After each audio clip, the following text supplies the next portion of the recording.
And we are back with another episode of ADRA Insider, where we give you the real scoop. This is our second episode, which I'm so excited about and have gotten so many great positive reviews. And I wanted to do this specific episode with Frank again, and partly because Frank has had such an extensive experience with ADRA, and he's about to go somewhere. And I'm going to get him to talk about that just briefly soon. But I wanted to have him on this show because we're going to be looking at specifically who is ADRA, and the identity of ADRA. And I think that Frank will be able to really share the ethos of ADRA Canada. And so, Frank, it's good to have you here again. Yeah, it's great to be on this side of the table, to be a guest. You see my headphones here. Not only am I a guest today, I'm also running all the cameras and all the audio, and I just want to make sure that everything's coming through okay. Okay, I thought you were listening to a new album that just dropped, and so that's why you had your headphones on. I might take them off after a while, after I feel confident that everything is going okay. So I won't be offended thinking that you're listening to your playlist on Spotify or something like that. Well, listen, before we get into this exciting show, I know that you are headed somewhere very soon. Can you talk about what's coming up for you in your travel schedule? And yeah, where are you off to? What are you doing? I'm going to be going on a film shoot, first to Ethiopia and then to Kenya. And Ethiopia is kind of an exciting place to go because the government there, they don't really like video cameras. So I'm a little bit concerned that at the airport, they're going to take some of my cameras away. We'll see. I've got an iPhone 17 Pro, so if I have to, I can do the whole film shoot with my iPhone. And so that'll be interesting to see how that works. When I get back, I'll tell you what happened. Yeah.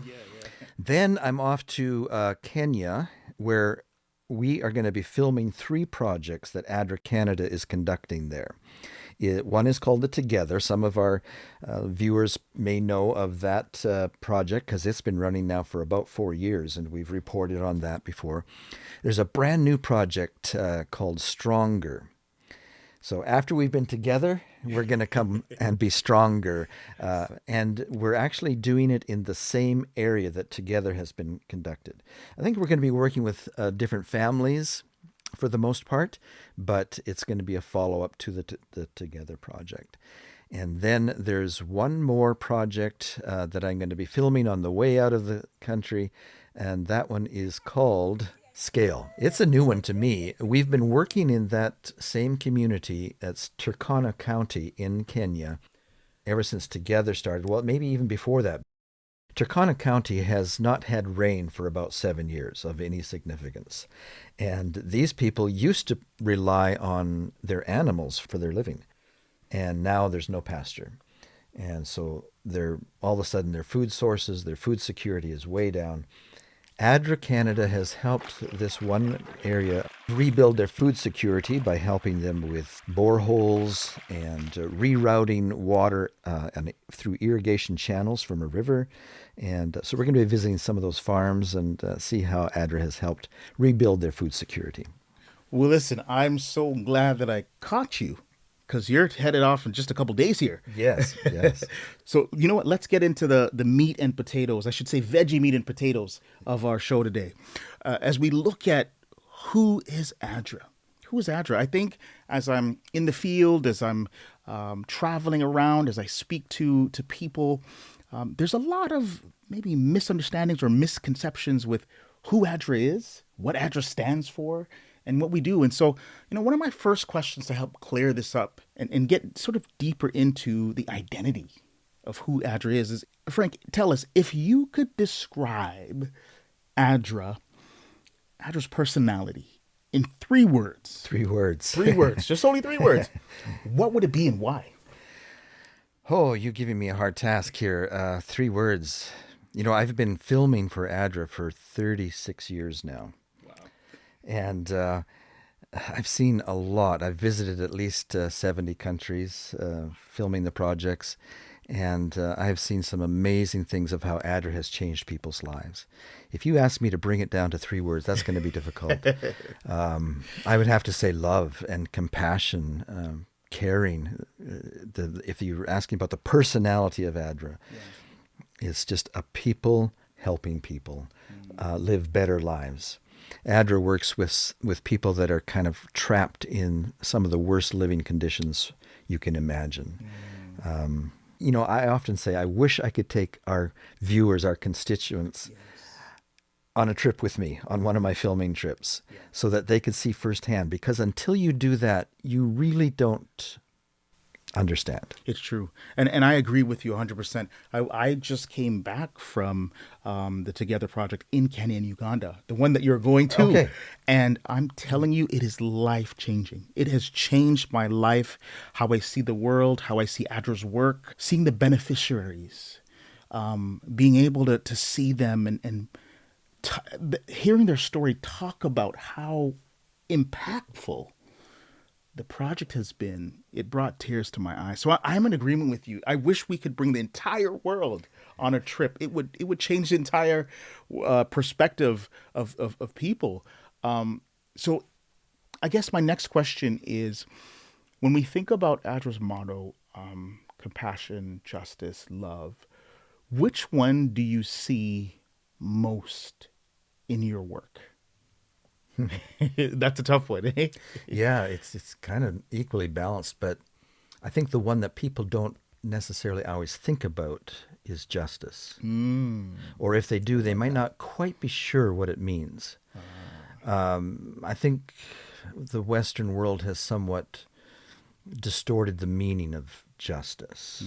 We sometimes think, if someone does something bad to me, I would wish that something bad would also happen to them. And if it does, I might say, justice has been served, right? Yeah. But this isn't the type of justice that God is talking about in Micah. I like to say the justice that God is calling us to is for us to make sure that we do everything that we possibly can to make sure that people are not taken advantage of, not exploited. And that's what we see around the world. We find people living in conditions because of exploitation. Yes. And racism and being pushed to the edges of society. And they are people who have no voice. No one's advocating for them until ADRA comes and starts to work with them. I love that. And that's what I see in justice. And probably something that is one of the biggest things that ADRA does is to make sure that people are living as God intended, as we say. That. You know, it's interesting you say that, because that leads into my next question. That idea of so that people may live as God intended. That right there, how do you approach your work with that in mind? What's the connection to what you do, and so that all may live as God intended? That's hard because I'm the video guy. I'm just there documenting what ADRA has done. If you asked me why I work for ADRA, it would be all about because ADRA is doing this amazing work. Okay. I can't imagine doing filming for just some business or commerce. I could probably make a lot more money if I was shooting TV commercials and that type of thing. They just pay more than what ADRA is able to do. At ADRA, we try and keep the salaries down, keep the costs down so that our donors' contributions go the farthest that it possibly can. But I'm happy to work for that because it's helping people and it's bringing justice to people. You've traveled extensively over the last 30 years on behalf of ADRA, wearing the ADRA hat and vest proudly. I'm sure you've come in contact with a lot of people. What's the one thing or major thing that people get wrong about ADRA or misunderstand about ADRA? Well, sometimes I go out and preach at churches. And whenever I do that, I like to invite the people ahead of time to also have a potluck, because I like potlucks, and then stay afterwards for a little presentation and question and answers.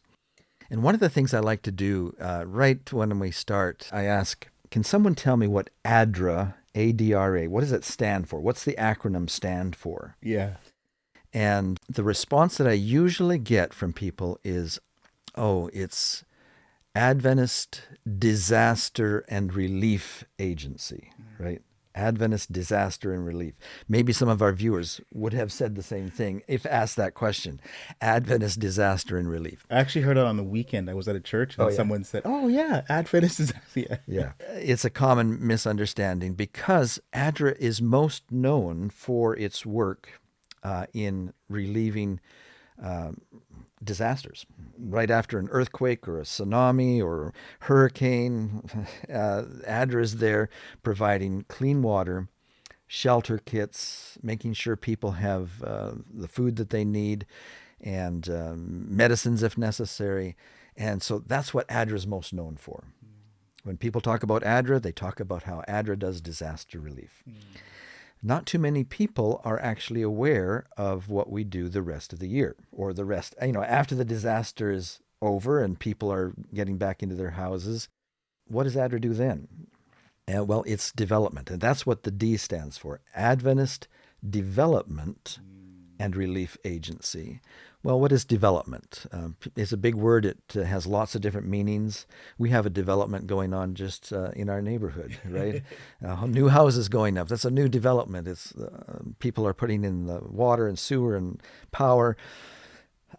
But that's not the development that we do. At ADRA, it's called, what we call it is community-based development. So we're not building the roads into the community. We leave that to other government agencies.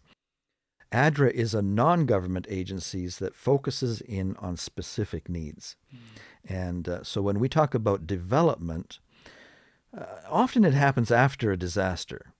That's how we start working in a community often. But after a couple of weeks, most of the other agencies leave that are working on the disaster.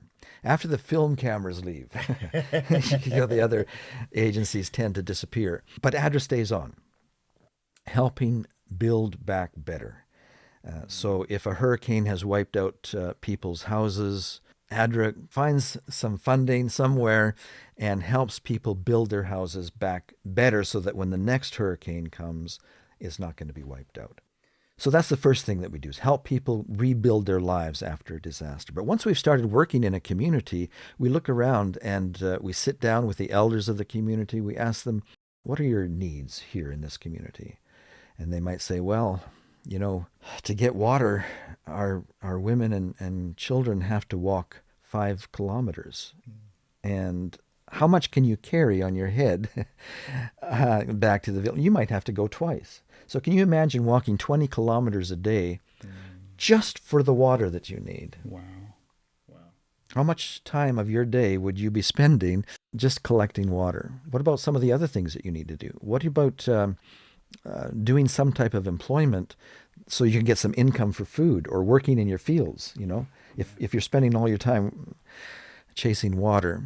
And so that might be the first thing that ADRA does in a community, is help a community find a better source for their water. It might be wells, it might be boreholes, but what I really like, if you're asking me some of the projects that I like, is the gravity-fed water systems. Here's how it works.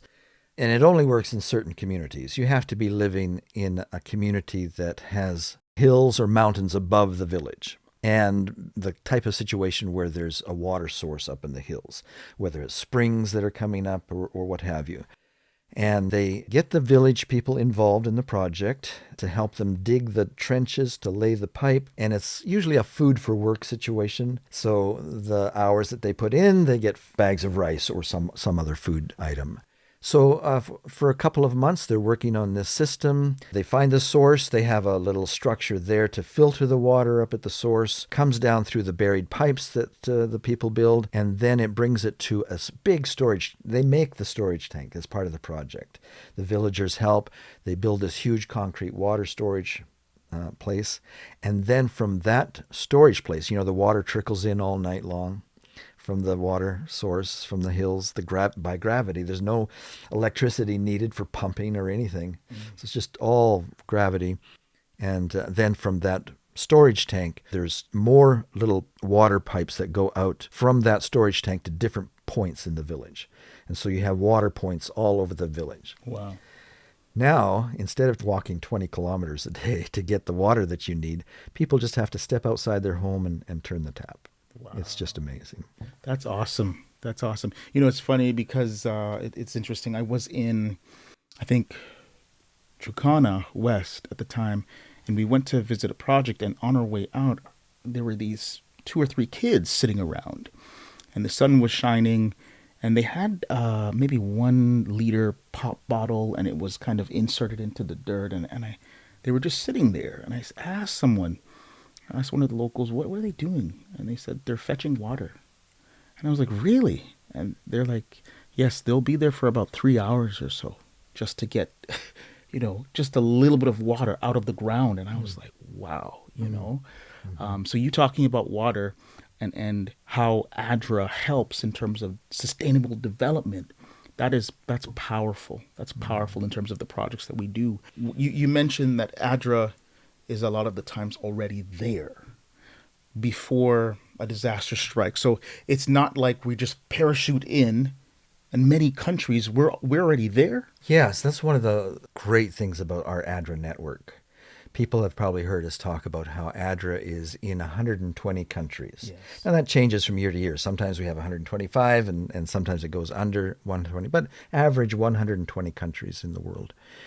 And what that means is that, like you say, we're already in that country in several different ways that are very important. One is that we're already registered as an official disaster relief organization in that country. Mm-hmm. For example, when the war started in Ukraine, there were a lot of agencies that wanted to rush in and help the people, help them evacuate and help with food and other emergency supplies. But they weren't registered in the country. And it takes time to get registered in the country, especially when there's a war on. Right. But ADRA had been working there for many, many years. They're registered with the government. They were trusted by the government. Right. And so ADRA was able to immediately start helping the people in Ukraine because of that registration. In fact, what happened in Ukraine was that other agencies who weren't registered started donating to ADRA. And ADRA was able to do so much more, actually, because they were there and they were registered in the country. Yeah. The other aspect that helps is that we have, through our church membership, a trained volunteer force right at the time of the disaster. At least in most countries, we have church membership. And we spend time working with the church members, training them how to respond to disasters. So if a tsunami or a flooding situation happens, a hurricane, a typhoon happens in the Philippines, for example, the typhoon there, not only is ADRA registered to start work right away, but we have a huge workforce ready to get into action. And there's usually warehouses stocked, ready to make little bags for people and hygiene kits, that type of thing. So that's how we're able to be so immediate. As you talk about, we have people on the ground working already. Who would you say are the ADRA angels on the front lines? Who are they? And what makes them stay when others may leave? I think it probably has something to do with the fact that we are a two-pronged agency. We are not only disaster relief, but we're ready to do development in those communities after the immediate disaster emergency has been met. I shouldn't have disparaged the agencies that leave when the cameras leave, because they're wonderful organizations that do a lot of good work. But they are only there for the emergency relief. And so when the emergency is over, that's when they pack up and leave. But because ADRA also does development and is there to help people rebuild, that's what we do, and so we stay. I know we've been working with the theme of compassion in action, focusing on the human element of our four pillars: health, education, livelihoods, and emergency. I think my question to you is, in that context, when did it stop becoming a program or a project and it became a person with a name? When did it become real for you? I remember one time I was interviewing a lady in, I think it was Malawi, and colorful lady, and had a nice, rich voice. And we came to the end of the interview, and I asked her if she might like to take this opportunity to thank the people of Canada for coming to her village and helping them. And she said, oh, yes. She said, if I could walk to Canada, I would walk and tell the people of Canada how much this has meant for us here in this village. Wow. Wow. But since I can't do that, please take my thank you back to them. And so that was a pivotal moment, I think, for me. Mm-hmm. This really means something to people. And I don't think people can really appreciate it until, like I said earlier, that they go and see for themselves. Yes. Two things I might say about that. One is the first time I left Canada to go on an international trip, it wasn't for ADRA. It was actually a cruise. And one of the stops we made was Haiti. Now, this was back when cruise ships still stopped at Haiti. They don't do that anymore. My wife and I took a trip. You can take excursions. And this was a donkey trip up a mountain. And along this trip up to the citadel, we passed little villages, little huts, and children were running around. It looked like they were playing in little huts that they had made. That's what I thought at first. But then I realized as we went a little further along, no, this is their house. Mm. And I said, this isn't right. This was my first encounter with poverty, extreme poverty. Wow. And it changed me.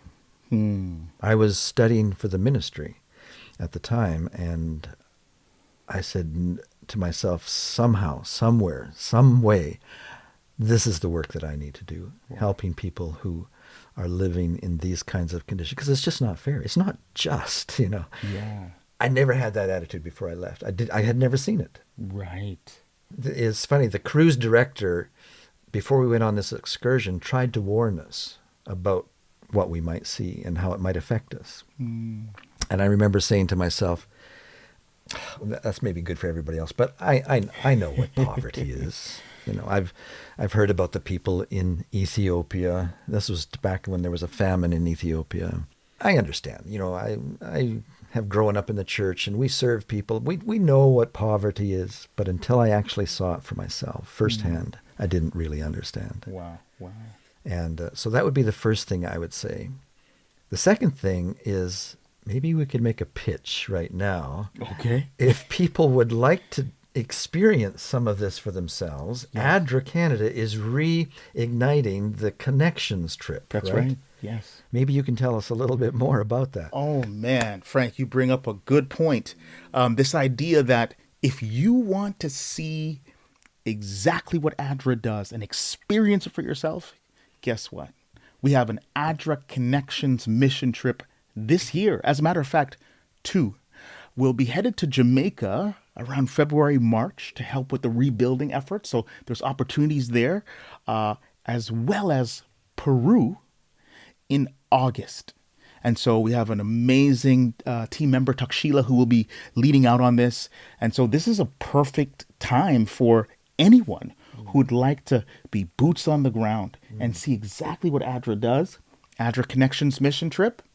We're kickstarting that up again. And so thanks for bringing that up, Frank. Yeah, I think it's a great opportunity. And if you are interested, let me put up a email address on the screen here, and you can send us an email and we'll connect you with Texila. Yes.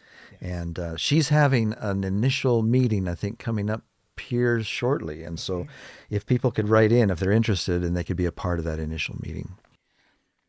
I don't know if I answered your question. No, you did. You did. And it's funny. It's got me thinking about this next question here, Frank.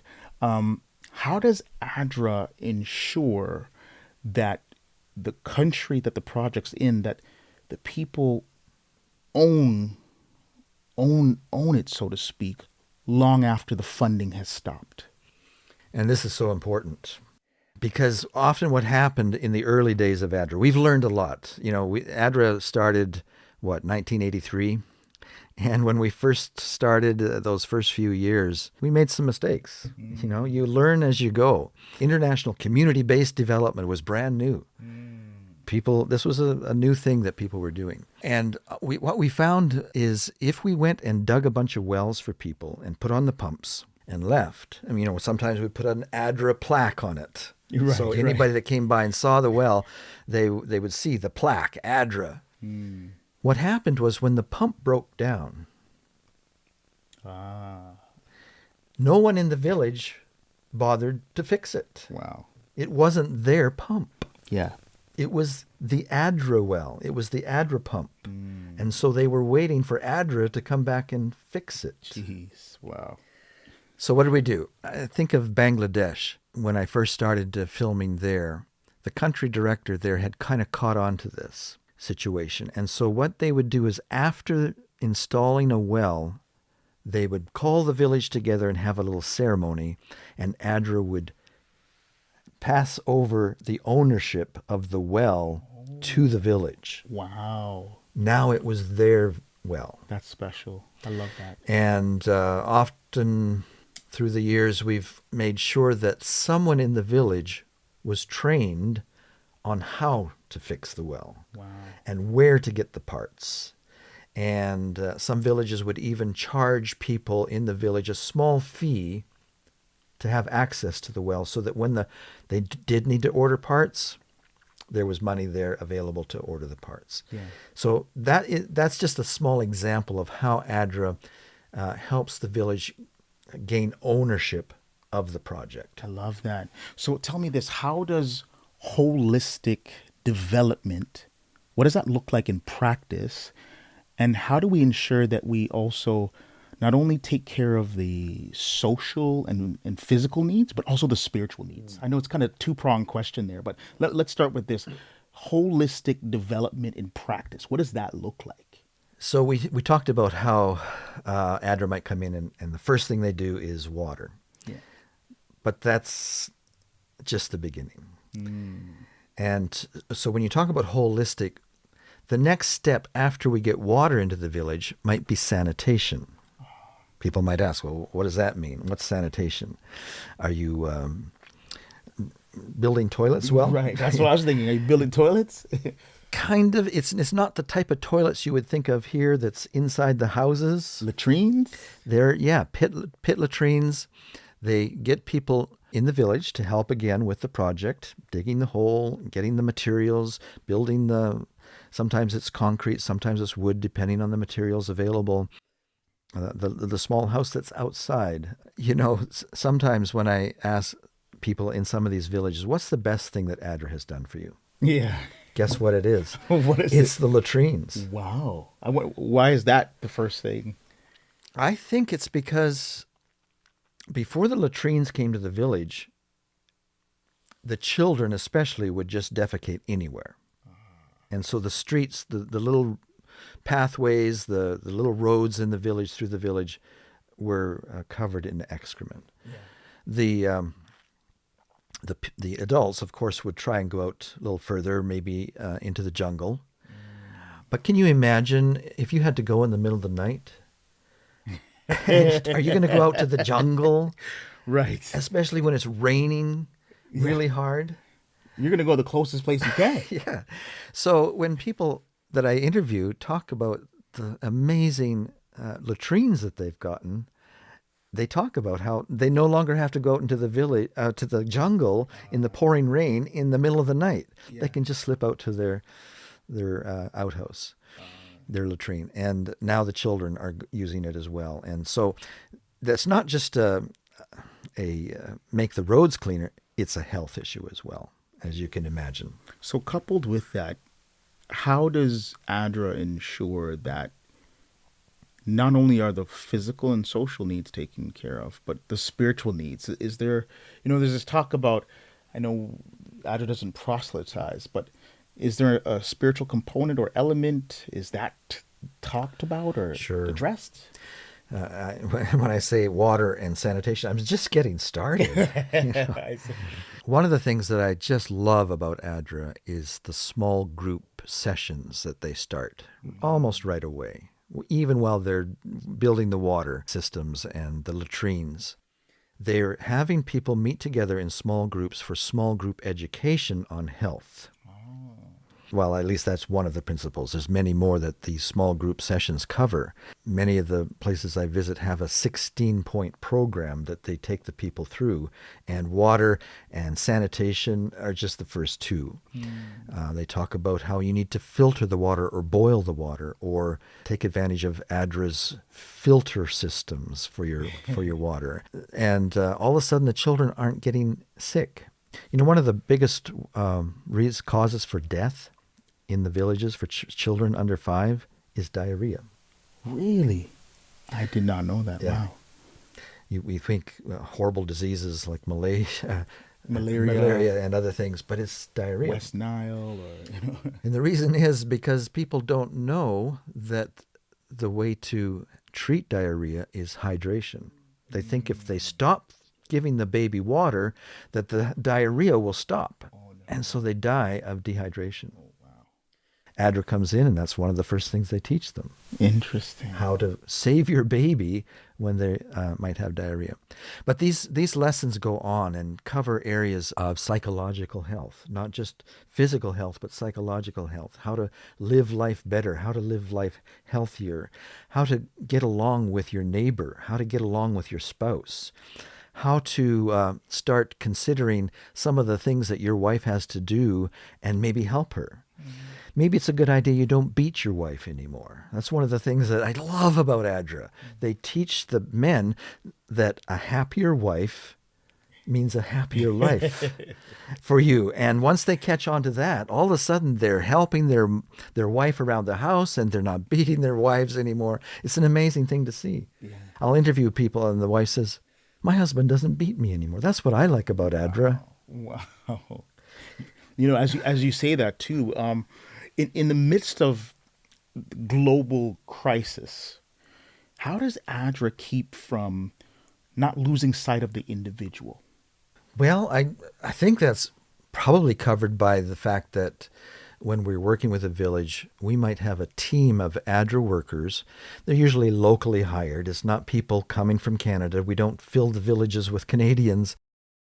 ADRA hires local people who are trained in international development, know how to run these projects. They might have degrees in sociology. They might have degrees even in psychology. So they're meeting people's mental needs that you talked about, the spiritual needs. So they are there for consultation. They're there for one-on-one counseling if needed. And so I believe that ADRA is able to cover the individual in that way. So living in this overwhelming world and the times we're in, how do you keep compassionate still? It's when I go out to the field and I see the great need that recharges my compassion. I think when I come home, if I haven't been on a trip for a while, I start to become complacent. Yeah. But it's when I go and see it for myself and I say, now, yes, I understand why we're doing this and why it's important. Yeah. And my greatest dilemma is to try and get that sense of urgency and that sense of compassion through the videos that I do and the photographs that I take. How do we get that message across? Because we come back to this point, people haven't been there. It's hard for them to kind of catch the vision of the great need that is out there. I wish I could do more. And maybe that's one of the reasons why I encouraged this podcast to start up again, so we could talk about it more and have people maybe ask questions. That's something I'd like to do, actually. If our viewers have a question about what ADRA is and what we do, like we're talking about here, but maybe we didn't cover all of the questions, I'd like them to write in with their question. Yes. Let me put an email address on the screen again. And if you have a question about what ADRA does and why we do it and who we're affiliated with and why we don't do this or that, email us. We'll cover it in the next podcast. You know, this is perfect. It leads right into my next question, Frank. For those who may be watching or listening who want to be a part of the who of ADRA, but they're not a humanitarian worker like yourself, where do they fit into the story? Good question. And we have a good answer. And that is, you can partner with ADRA through your prayers and through support. And I say support, you can tell your neighbor about what ADRA does. You know, most of our donors are actually Seventh-day Adventists. We haven't reached beyond our church walls. And so if you want to partner with ADRA, you can go next door with an ADRA calendar and tell them about what ADRA does, the amazing work that we do. You can partner yourself financially. You know, I used to be a little bit shy about asking people to donate. You know, it's just not my nature. I know you're better at this. I love it. But then it came to me one day that people want to give. They want to help. They do. They're looking for a safe partner to join. Yes. Yes. You know, when a hurricane happens, people say, well, who can I give my money to safely? You know, when a flood happens, an earthquake in Nepal, who should I give my money to where I know it's actually going to go to the project? People want some way to respond to the disaster they're seeing on their TV screens or on their phones. They see the picture, they want to help. Who can I partner with to help these people that are in such desperate needs? Well, ADRA. ADRA can help you share that love with others. I've got maybe just two more questions for you. The Sure. OG guru of ADRA Canada here. You know, there's this statement or this idea of disruption is the midwife of innovation. So my question is, what is a new thing that ADRA is doing to innovate or create innovation in this time? Well, ADRA Canada has recently launched a social enterprise project. Some of you have probably already heard about it. We might have even mentioned it in our last podcast. And that is, we're partnering with farmers in Ghana. These are people who have been getting such a poor price for their cashews that they're chopping down their trees. There was only one buyer that was coming to their community offering the price, and because there was no competition, they were offering just pennies on the kilo. They came to the ADRA office in Ghana. Can you help us? And so ADRA International came in and visited, and they said, why don't we partner with you? We'll buy your cashews, we'll find a market for them, and we'll give you a good price. Yeah.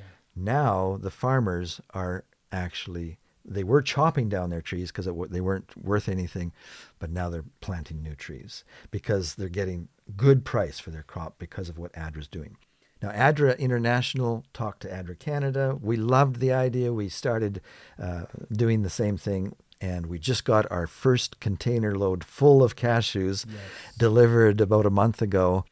And we're now putting those out. I think not only you can just order them from the website, but if your Pathfinder Club wants to make some money, a fundraising project, if your school needs to get something for the school, they want an excellent fundraiser, check out the partnership with ADRA for doing this social enterprise selling cashews to all of your friends, neighbors, aunts, uncles, grandparents. It'll be an amazing thing, not only for your school, but for ADRA. Even though this is a little bit separate from ADRA Canada. The profits from this enterprise go back to ADRA Canada so that they can continue working with not only the farmers in Ghana, but also this is going to expand. Yes.